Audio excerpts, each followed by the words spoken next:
kind of amazing to see what political communication was like at the very beginning of the television era. Clearly, it's more nuanced today. Some people would say it's much more detailed today. It's obviously much more constant with our 24/7 news cycle. But there is something much less clear, much less objective, much less issue-oriented today. And so this image politics, image-based politics has clearly continued to evolve into what we have today. And what we have today is something that is not just based on broadcast. It's something that is fundamentally shifted because of what the internet has offered. So very, very briefly, we want to just take a look at what politics can be after the advent of the internet. We're going to spend the majority of this course talking about different individual pieces and components of how the internet has affected politics, how politics has affected the internet, how new technology has played a role in all of this. But we want to briefly introduce what the fundamental changes actually are.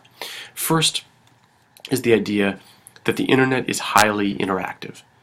It is highly interactive, meaning that it is not simply something that comes from major sources, but ultimately it's moved from what was considered a one-to-one or a one-to-many model, where one-to-one being interactive, person-to-person, politicians going out and shaking hands and kissing babies, to a one-to-many process, which is essentially broadcast.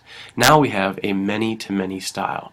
Many-to-many is essentially suggesting that any number of people can not only receive political information, but actually create it.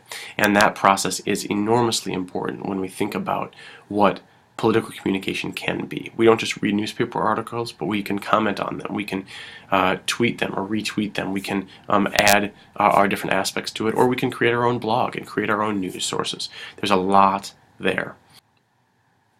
Beyond being highly interactive, it's really important to note that the internet is constantly updated.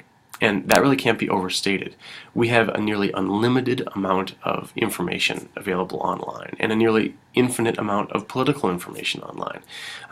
That information, the amount of information, is important, but because we essentially are living in a world of information abundance, of overabundance, the real challenge now is not to tune in to try to get our news, but to filter it, to try to understand how to pick out good information from bad, misinformation from true information, how to actually navigate through this process, which is something that we alluded to when we were talking about political internet literacy. It's essential if you're going to be living in this era, following politics, and wanting to really participate in an active and informed way. It's really important to note that the majority of this information, or at least a large portion of it, is unedited and unverified. That goes for everything from social media, right? There are a lot of people out there that are getting their political news primarily through Facebook these days, right? That's not necessarily a great thing, but it's the reality, right? Many people are not tuning into their nightly news. They're not reading the New York Times or the Washington Post. They're on social media. There are a lot of very valuable pieces of information there, but much of it is unedited, is unverified.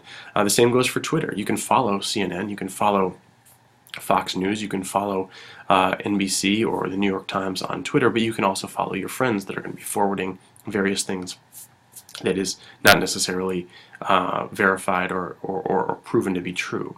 The same can be said about blogs. Blogs are enormously important. They are read by millions of people around the world.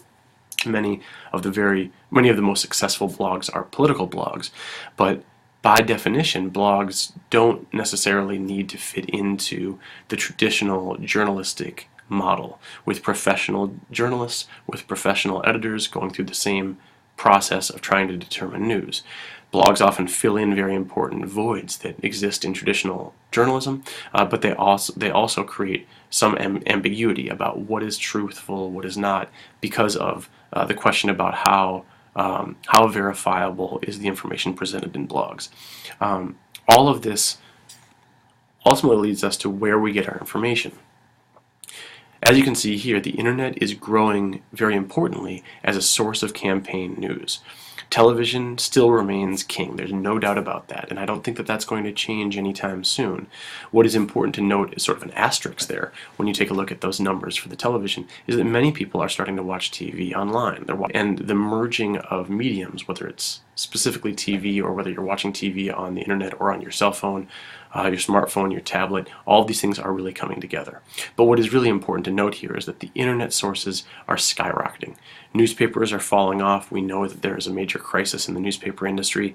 Radio is sort of finding its niche. Magazines are dwindling near extinction. But the internet is soaring, right? And so it's really important to understand that this interactive, dynamic, and overly abundant amount of information that's available online is becoming the major source, or becoming one of the major sources for campaign and political news. And for some portions of the population, specifically younger Americans, it is already number one in terms of their choice for political news.